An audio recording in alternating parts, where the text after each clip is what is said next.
మన భారతీయులు మన సంప్రదాయం ప్రకారం తాళి అని మొదలెట్టాడు. మీరు కాస్త పాస్టర్లు చదువుకోండి, శాస్త్రాలు చదువుకోండి వెళ్ళి. మీరు ఊరికే భారతీయ సంప్రదాయం అనకండి, భారతదేశాన్ని చదవండి కాస్త. మళ్ళీ అన్నాడు, ఏంటది 3 పేటల తాడు అన్నాడు. మీకు భాష కూడా రాదా? పేట వేరు, ముడి వేరు. పేట అంటే తెలుసా మీకు?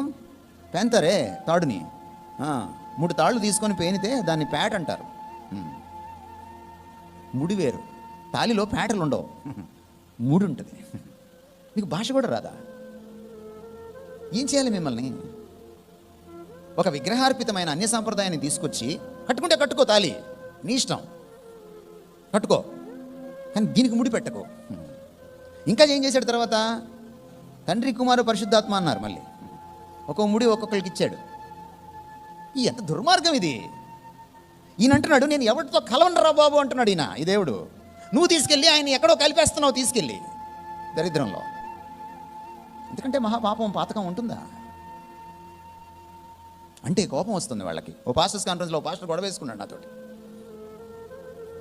దీని గురించి చెప్పానని. ఈ భారతదేశంలో క్రీస్తు శకం 1000వ సంవత్సరం దాకా తాళి అనేది లేదు. మొదట్లో తాళిలో ఈ బిళ్ళలు లేవు. ఒక నూలు వస్త్రాన్ని పేని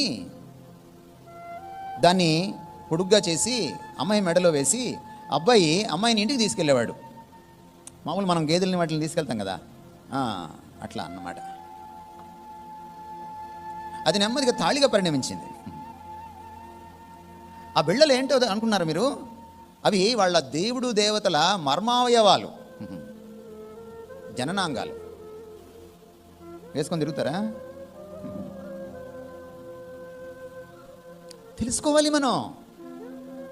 ఇశ్రాయేలీయులకి ఈ మాట చెప్తున్నప్పుడు ఆయన, అరే నాయనా, మీరు అన్యులతో వాళ్ళ పద్ధతులతో కలవకండి, వాళ్ళని ప్రేమించండి, కానీ వాళ్ళ పద్ధతులతో కలవకండి, లోక మర్యాదను అనుసరించద్దు అని పౌలు చెప్పాడు.